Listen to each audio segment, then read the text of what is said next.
She started cooking again. That was the first warning sign, though I didn't know it then. We hadn't shared a real home-cooked dinner in months. Maybe longer. And suddenly, on a random Wednesday, she had candles lit on the table, music playing softly, wine already breathing in the decanter. I stood in the doorway for a moment too long, trying to read her face, to see what had changed. She smiled up at me and said, "You work too hard. Just sit." Like she cared. Like she had been thinking about me. I told myself not to question it, not to ruin the moment. But the pit in my stomach had already started to churn. The meal was perfect. She made lemon herb chicken with roasted carrots the way I used to like it, but hadn't eaten in over a year. I asked her what the occasion was, and she just shrugged and said, "Does there need to be one?" But her tone was too smooth, too careful. She was performing, and I didn't know the audience yet. After dinner, she sat across from me on the couch with her legs tucked under her, sipping wine and asking me about work. Pressing a little too much about who I'd been spending time with lately, if there were any new office faces, she called it. I remember thinking how bizarre that question was. I gave her short answers, not because I was hiding anything, but because the sudden warmth felt like a trap and I didn't want to give her anything she could twist. Over the next week, more little moments like that appeared. She wore perfume every evening. She started leaving her phone face down and carrying it with her everywhere, even to the bathroom. Once, she giggled at something on her screen, saw me watching her, and her face froze for half a second before she turned the screen off. My stomach flipped. I told myself maybe I was just being paranoid. Maybe we were reconnecting. But the second-guessing was constant, like a splinter in my brain. Then came the night everything cracked open. It was Friday, and I got home a bit earlier than usual. I stepped inside quietly, and I could hear voices coming from the living room. Hers and two of her friends. They hadn't heard me yet. I paused, just beyond the entryway, tucked behind the door where the coat rack hung. My briefcase was still in my hand. I wasn't eavesdropping out of curiosity. Something told me to listen. My pulse slowed in that terrifying way it does when the body senses danger but the brain hasn't caught up yet. One of the friends said, laughing, "So how's your new boy toy?" And that's when I heard my wife's voice, clear and sharp, like a shard of glass pressed to my throat. "Finally, I have a lover with a real tool. I'll tell you all about it later." My vision went narrow. I couldn't move at first. My breath caught in my chest and hung there like a scream with no air. I heard them laughing. I heard wine glasses clinking. And then I stepped out from behind the door. Her face went blank. One of the friends gasped and dropped her drink. The other froze with her glass midair. My wife just stared at me, and for one brutal second, she didn't look shocked. She looked annoyed. That was the moment something in me hardened into steel. Not grief, not confusion. No pleading questions of why or how could you. That moment I was ice, cold, controlled, deadly clear. Something in me stood up and said, "This ends tonight, and I am going to burn the false world you've built right down to the screws." She opened her mouth like she was going to say something. Maybe lie, maybe laugh it off, but I beat her to it. My voice didn't shake. "Tell them, tell your friends who it is. Let's not be shy. Go on." One of the friends started to say, "Maybe we should," but I raised a hand and she fell silent. My wife stood up slowly, like she was calculating whether to deny or attack. Then she gave me that smirk I'd never seen before. It didn't belong to her. It belonged to the stranger she'd been becoming in fragments. One day at a time. "Are you seriously going to act like a child about this?" she said. "It's not like you've been present." That was her excuse. That I worked too much. That I wasn't fun anymore. That I didn't make her feel seen. I didn't even answer. I just stared at her until the smirk faded. "You don't even know what you're doing," I said finally. "You think this is just about sneaking around and feeling young. But you've started a war, and you don't even know what side you're on." And with that, I turned and walked to the study, closed the door, locked it, sat at the desk, opened the drawer. The next phase had already begun. She thought that night was over, that I would go sulk somewhere, maybe sleep on the couch, then quietly return to my role in her charade by morning. She had no idea that I wasn't planning to survive the night as the same man. I sat in the study for 2 straight hours, not moving, just staring at the grain in the wood of the desk while the sound of her laughter eventually faded. and the front door closed behind her friends. She didn't come knocking. She didn't call out my name. She knew I'd heard everything, and she didn't care. She wasn't hiding. That was the most dangerous part. I opened the laptop. Her laptop. She never locked it. Why would she? I was never supposed to look. That's how invincible she thought she was. But it opened with a single click, and that was the moment she lost every secret. I wasn't even sure what I was searching for at first. I just opened tabs. Email, cloud storage, messaging apps. She had nothing on the desktop, but I found the trail. One folder buried deep in her personal drive, inside another folder marked Taxes 2021, and then another one marked Receipts. It was full of screenshots, not just messages but photos, intimate ones, hotel bookings under fake names, Uber receipts to an address that wasn't ours, notes saved in her phone under fake contact names that were clearly about meetings. The worst part wasn't the contents, it was how long it had been going on. 8 months. That was the real knife. While we'd been going to family barbecues, pretending to be normal, she was scheduling getaways with someone else under a name that didn't belong to her. I scrolled through the threads and finally, I found his name. Not Jason. Not anyone I knew. That somehow made it worse. She hadn't just betrayed me. She'd built a whole alternate life where I didn't even exist. This man wasn't a fling. He was a replacement. I read every word she had written to him. How she missed him. How she'd faked headaches to avoid being near me. How she planned to ask for a trial separation in a few months once everything was ready. I didn't smash the laptop. I didn't scream. I did something worse. I emailed everything to myself. Every screenshot. Every note. Every travel receipt. I compiled it like a case file. Organized. Precise. Cold. Then I printed the worst messages. The most humiliating lines she wrote. Her words describing what he did to her. Her giggling replies about how clueless I was. I didn't do it because I wanted to blackmail her. I did it because I wanted her to know I saw it all. No chance to say it was a misunderstanding. No denial.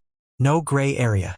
When I walked out of the study, she was sitting on the couch in her robe, scrolling through her phone like the world was perfectly balanced.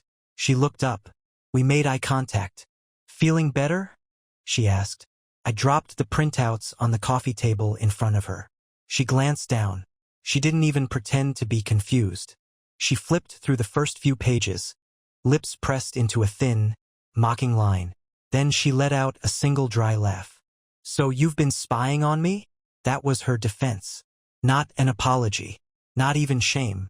Accusation. You're the one sneaking around in hotels like a second-rate movie villain, I said. You thought you were smart, hiding files under tax folders? You think I wouldn't find it? She didn't flinch. You've never paid attention to anything I do. Why would I expect you to start now? She stood up, picked up the printouts, and tossed them into the fireplace. Lit a match. Dropped it in. You want a war? She said. Then let's have one. Just know, I don't lose. And then she walked away, like that was her grand finale. But what she didn't know, what she hadn't considered for even a second, was that I hadn't shown her everything I found. Not yet. She went to bed like she had nothing to fear. Like the burning pages in the fireplace were the end of it. That was her fatal mistake. Assuming the fire erased the truth instead of confirming it. I didn't sleep that night. I stayed in the kitchen, not pacing, not seething. Planning. Watching the flame slowly die out in the fireplace until it was just a skeleton of charred lies. That was when I started writing the list. I titled it, Reversals. It had 3 columns, what she took, what she used, and what I will take back. Every time she borrowed money from me and never returned it, I wrote it down. Every time she twisted a conversation to make herself the victim, I marked it. Every time she shamed me in front of others with her fake jokes that cut too deep. Every time she blamed me for her coldness, her distance, her contempt. The more I wrote, the clearer it became. This wasn't just betrayal. It was erosion. She had been quietly sanding down every piece of me, until I became small enough for her to step over without guilt. And then came the moment that finally made me smile again. Her phone buzzed around 2:30 a.m. left on the hallway console.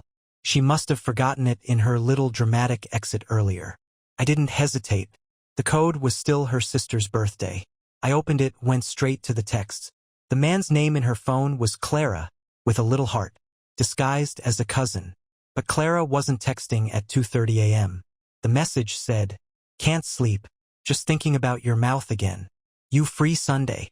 I stared at it for a moment, then did something that still makes me proud. I opened the camera, took a screenshot of the message, and texted back from her phone. "Sunday's perfect. I'll get us a room at the same place. Bring that thing I like."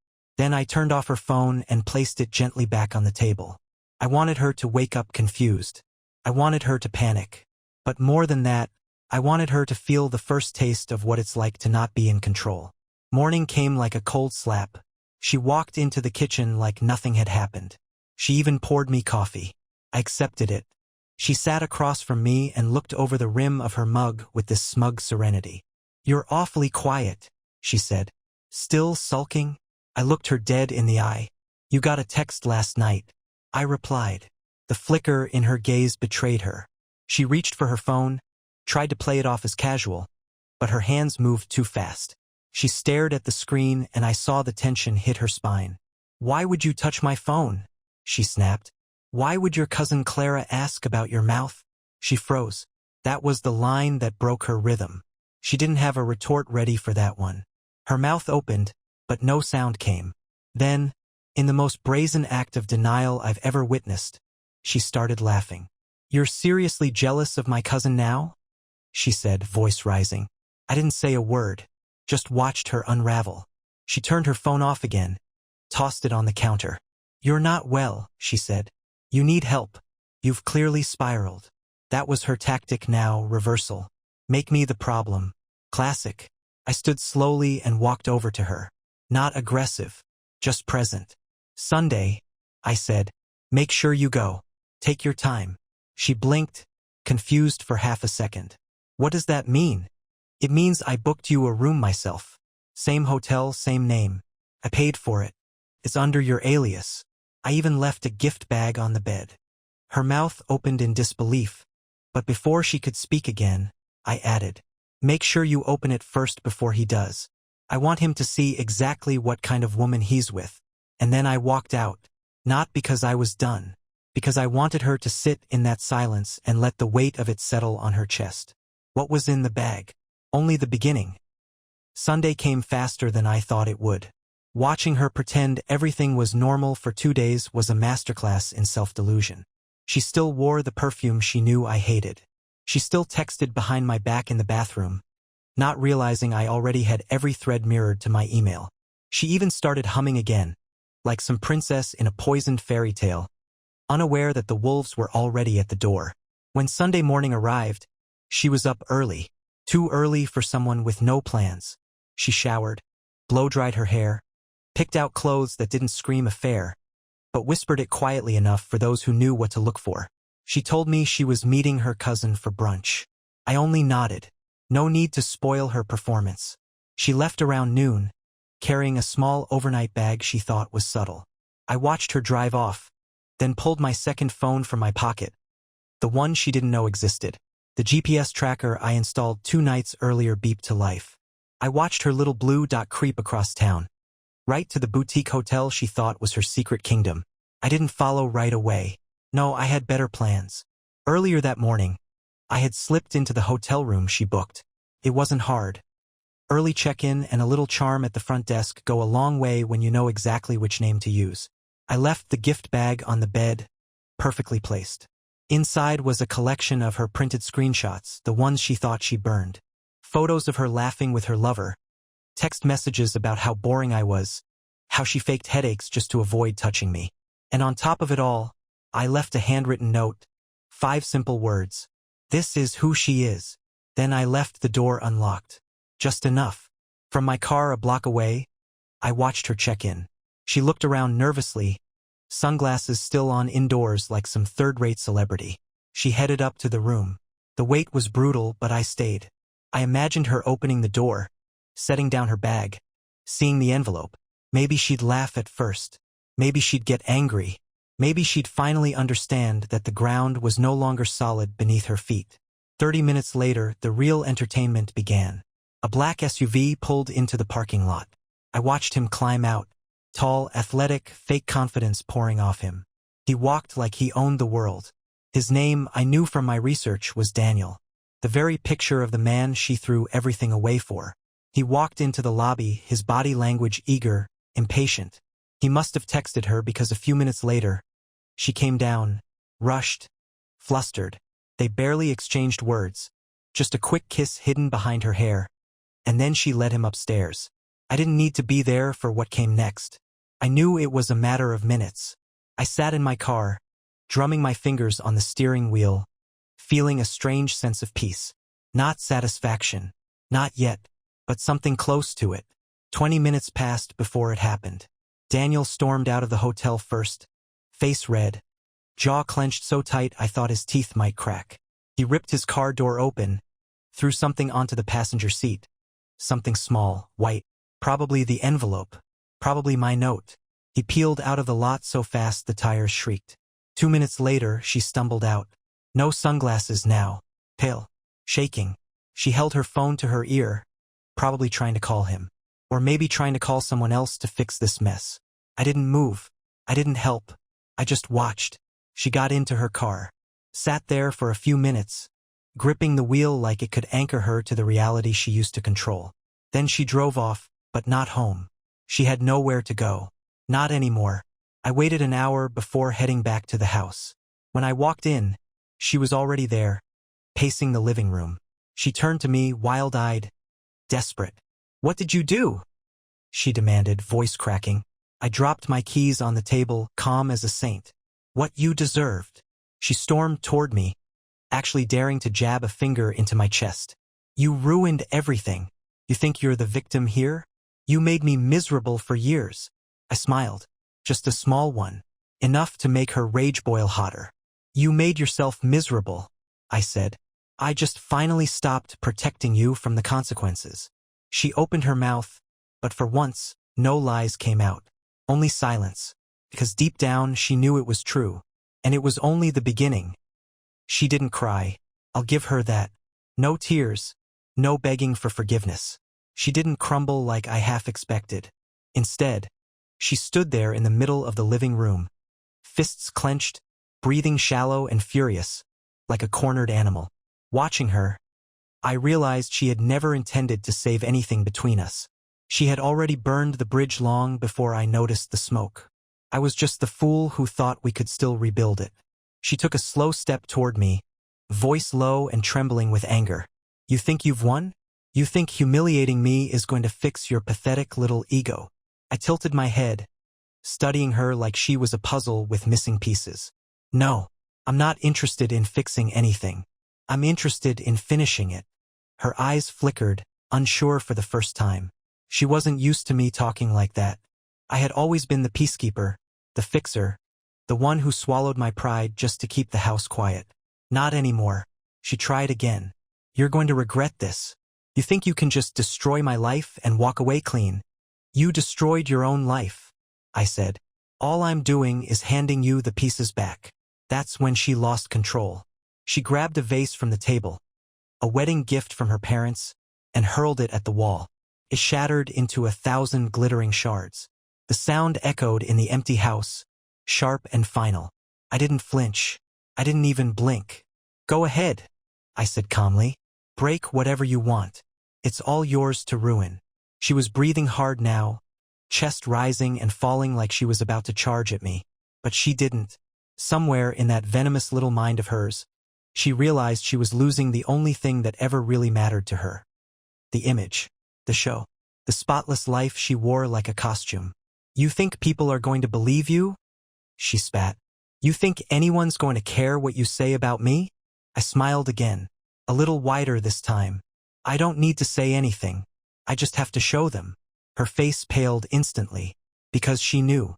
Somewhere in her gut, she knew I had proof of everything, and not just the cheating. The lies, the manipulation, the two-faced way she treated friends and family. All the masks she wore, ready to be ripped away. And then came the final blow for the day. "I emailed your parents," I said, almost gently. "Told them you needed to come clean before someone else did." She staggered back like I had physically hit her. Her parents, especially her father, held reputation above all else.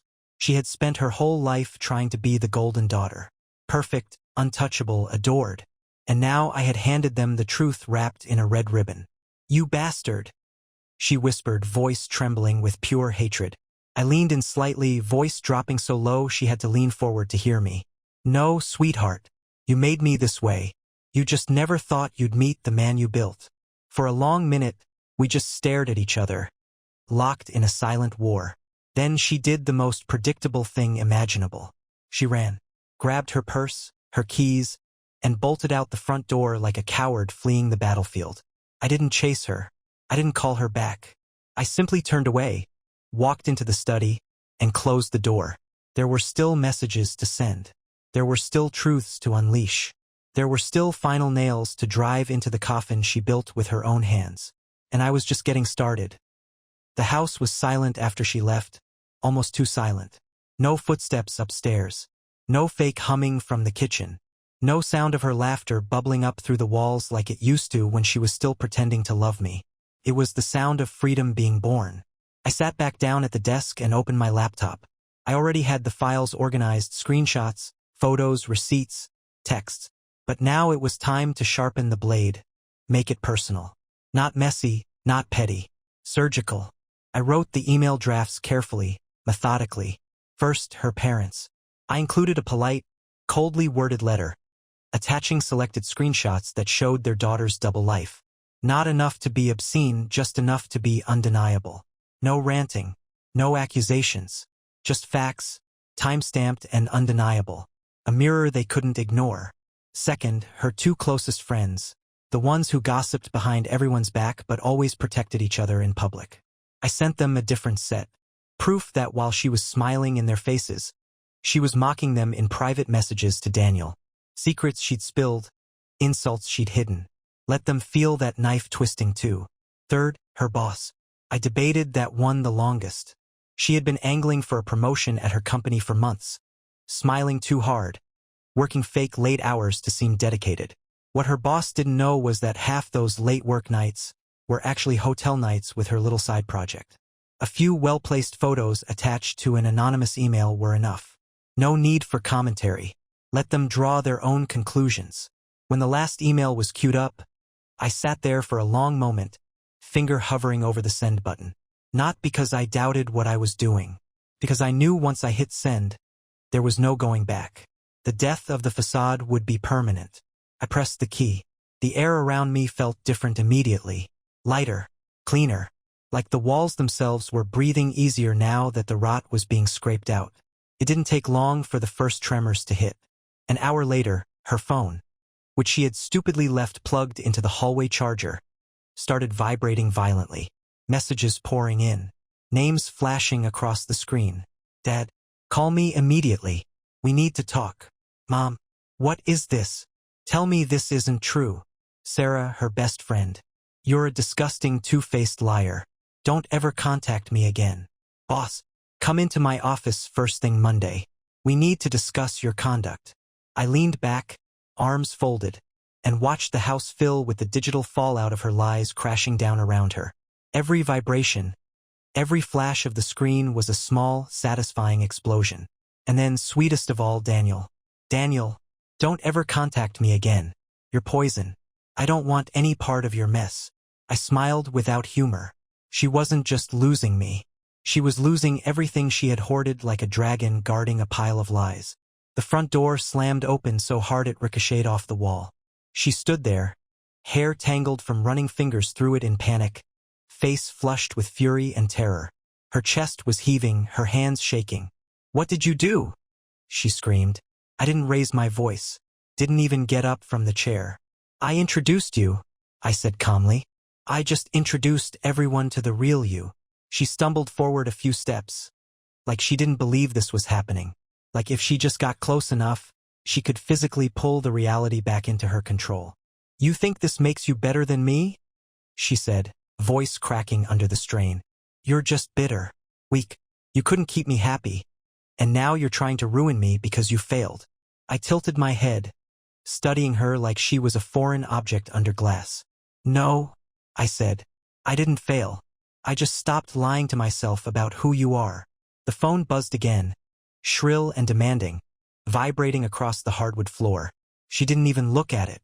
She knew there was no one left on the other end who could save her. For a second, I almost saw the woman I used to love. Small, scared, undone. But love dies fast when you finally see the knife in your back.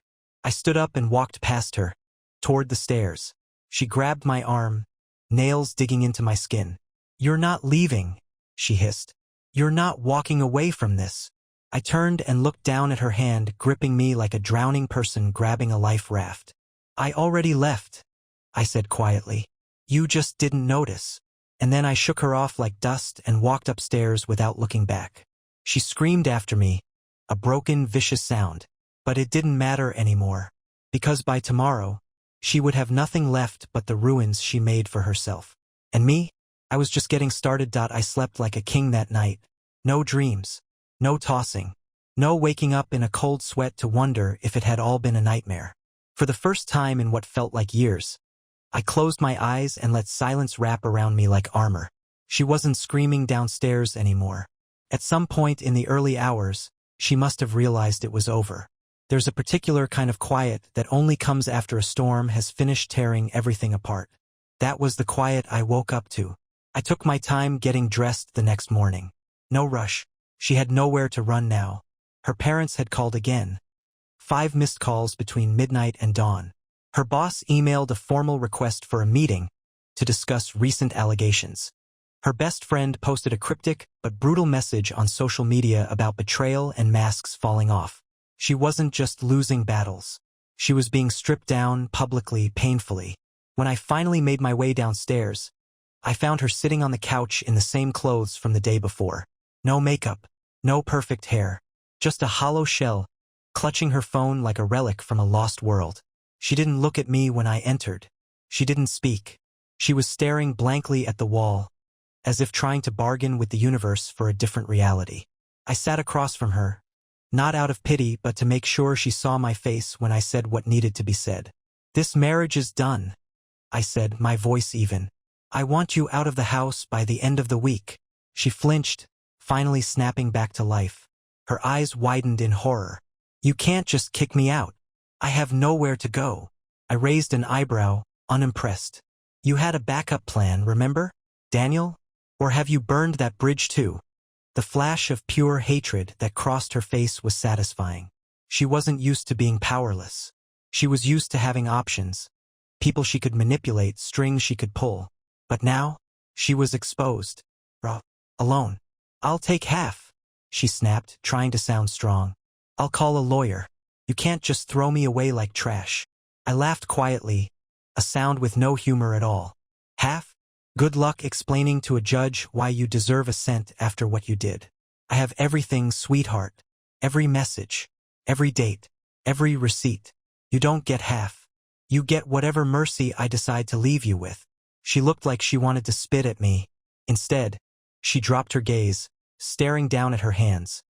The same hands that had typed all those cruel little messages, scheduled all those secret meetings. "You're evil," she muttered under her breath. "No," I corrected her. "I'm thorough." She stood up so fast the chair scraped loudly against the floor. "Fine," she snapped. "You want me gone? I'll be gone. But you're going to regret this." "No, I won't," I said, meaning every syllable. She stormed upstairs, and I heard drawers slamming, suitcases zipping open and shut, the frantic gathering of a life unraveling. I didn't follow. I made coffee. It was surreal how peaceful I felt. I remembered the first years with her, the way I used to wake up early just to make her breakfast, the way I used to plan little surprises, just to see her smile. All of that had died quietly, piece by piece, while I was too blind to see it. Now there was nothing left to salvage, just ashes, and a clear road ahead. Before she left that afternoon, hauling 2 stuffed suitcases and a box of hastily packed junk, she tried one last time. At the door, she turned and fixed me with the same fake smile she used to charm everyone, the same one that had fooled me once. "You'll miss me," she said, voice honey-sweet and venom-laced. "One day, you'll remember what you lost." I smiled back, genuinely this time. "I didn't lose anything," I said. "I escaped." And then I closed the door on her. No final words. No final apologies. Just the cold click of the lock sliding into place. She stood there for a moment, stunned, then stumbled down the steps without looking back. I watched her through the window, driving off into a future she had poisoned with her own hands. And I turned away, already thinking about what came next. The house felt bigger after she left. Not emptier, bigger. Like all the air that had been sucked out by her endless needs, her lies, her endless appetite for attention, was finally rushing back in. For the first time in years, I could hear my own thoughts without her voice lurking in the corners of my mind, whispering doubts, rewriting history, making me question what was real. I didn't rush to clear out her things. No, I wanted her fingerprints gone from this place in a way she could feel even if she never stepped foot inside again. A slow, thorough purge. I opened the windows wide, let the spring air flood the rooms. Every picture of her, every fake laughing snapshot from vacations she spent texting other men under the table, every birthday card with empty promises scrawled across them. I gathered them into a pile on the kitchen table. I didn't burn them. Burning felt too dramatic, too satisfying. Instead, I boxed them all neatly and left the box on the curb for trash pickup. Just another bundle of discarded lies, waiting to be hauled off and forgotten. I started changing things. The hideous art she insisted on buying to show off how cultured she was, gone. The dull gray couch she claimed was neutral and sophisticated, but always felt cold and stiff, out the door. The pathetic little dream board she kept hidden in the closet, covered in magazine cutouts of yachts and designer handbags, straight into the bin. Every decision, every item she had tainted, I erased with surgical precision. And with each piece that left, I felt lighter. I wasn't erasing memories. I was carving a path through the wreckage she left behind. By the second night alone, something strange and exhilarating happened. Friends, real friends, not the ones she tolerated because they made her look good, started reaching out. At first, just texts. Heard what happened. If you ever need anything, let me know. You deserved better. We always knew something wasn't right with her. Then calls. Invitations. People I hadn't heard from in months because she had subtly poisoned those relationships too. Making sure I was isolated, dependent on her. I realized she hadn't just cheated on me physically. She had waged a silent campaign against my entire life, slowly, quietly cutting every line that connected me to anything but her. Now the lines were reconnecting, and she wasn't here to stop it. But the most surprising call came 3 days after she was gone. It was from her sister. I stared at the screen for a long moment, debating whether to answer. We had never been close. Her sister had always seemed cautious around me, almost as if she knew something I didn't but didn't have the proof or the words to say it. Curiosity won out. I answered. Hey, her sister said, her voice low and serious. I'm sorry for everything. I didn't say anything. Let her talk. I knew, she said after a pause. Not everything, but I knew she wasn't faithful. I saw messages once. I confronted her. She made me swear not to tell you. Said she would handle it. I should have told you. There it was. Another betrayal hidden under the surface. Another truth buried by the endless machine of her lies. I didn't get angry. I didn't accuse her sister. She was just another casualty. I appreciate you telling me now, I said simply. There was a long, heavy pause. Then her sister said something that stuck with me harder than anything else. She thinks she's going to rebuild. Like none of this will touch her. She still believes she can charm her way out of this. She doesn't understand yet. She's not capable of understanding. And in that moment, I knew exactly what kind of freedom I had won. It wasn't just freedom from her. It was freedom from ever needing to explain myself to someone so fundamentally hollow again. She would keep scrambling, spinning, lying to whatever poor soul wandered into her orbit next. But me, I wasn't running anymore. I was rebuilding something real. And the best part? I wasn't rebuilding it for her, or even for revenge. I was rebuilding it for me. Days turned into weeks, and every single day, without exception, life got better. It wasn't dramatic. It wasn't fireworks and sudden riches or a movie montage of triumph. It was the steady, beautiful climb of a man rebuilding a life with his own 2 hands, brick by honest brick. I started running again. Long, brutal runs at dawn, when the streets were still half asleep and the air tasted like steel. At first, my legs ached and my lungs burned. I welcomed it. It was pain that built something, not tore it apart. I reconnected with friends who thought I had disappeared forever. I hosted a few small dinners, nothing flashy, just real people, real conversations without someone faking smiles or steering every word back to her. I even repainted the house. The sterile, cold colors she had picked out were buried under deep, rich tones that actually felt like me. The living room became warm, the kitchen vibrant, the study mine again, not a sterile, neutral space she could dominate. But the real shift, the one that stitched itself deep into my bones, came one evening when I opened the mailbox and saw the final papers. Divorce finalized. Signed. Sealed. Finished. I stared at that envelope for a long time on the porch, feeling the gravity of it settle in my hands. Not sadness. Not even anger anymore. Just a wide, echoing relief. Inside was a simple note from my lawyer. All property awarded to client. No alimony awarded. No further action required. Felt clean. No lingering debts. No phantom chains around my wrists. She tried to fight it, of course.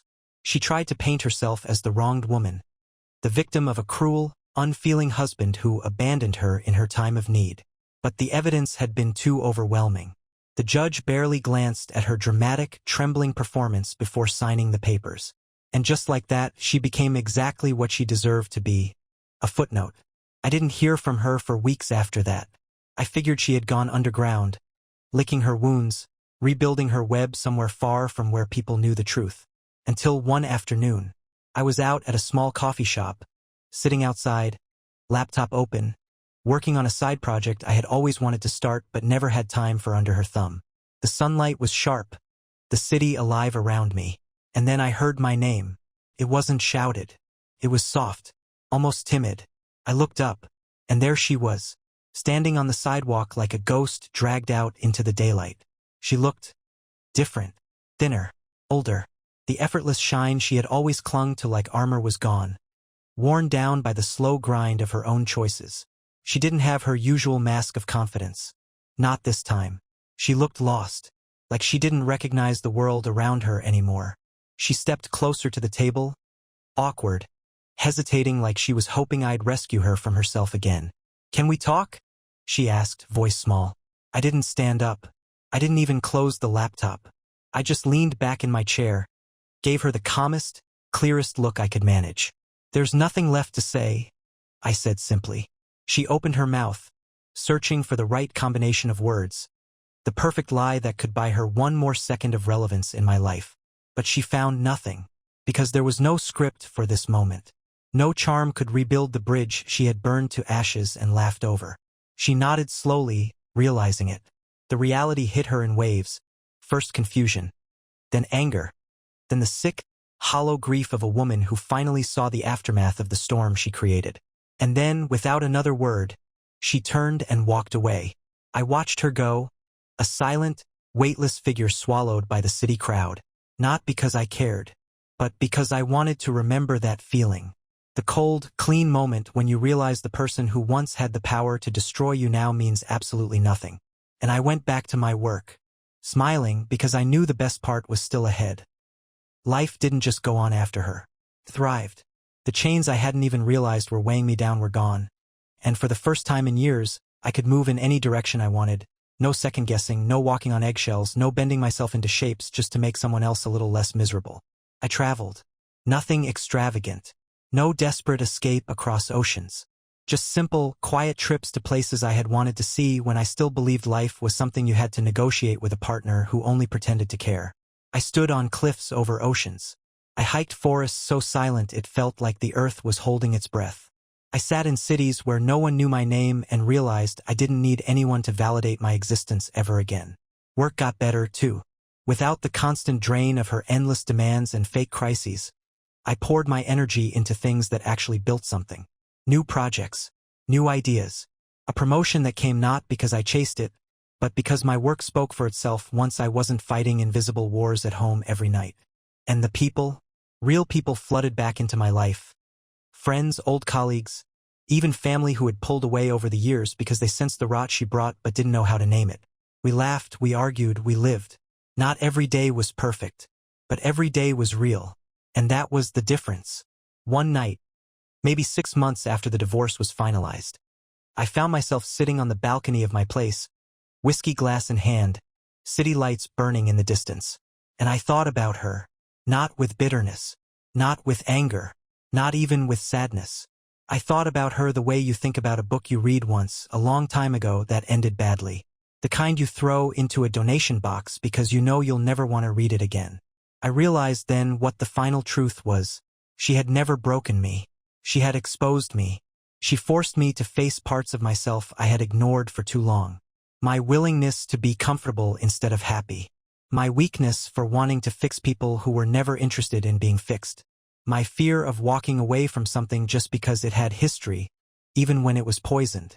And now, I was better, not because of her, but in spite of her.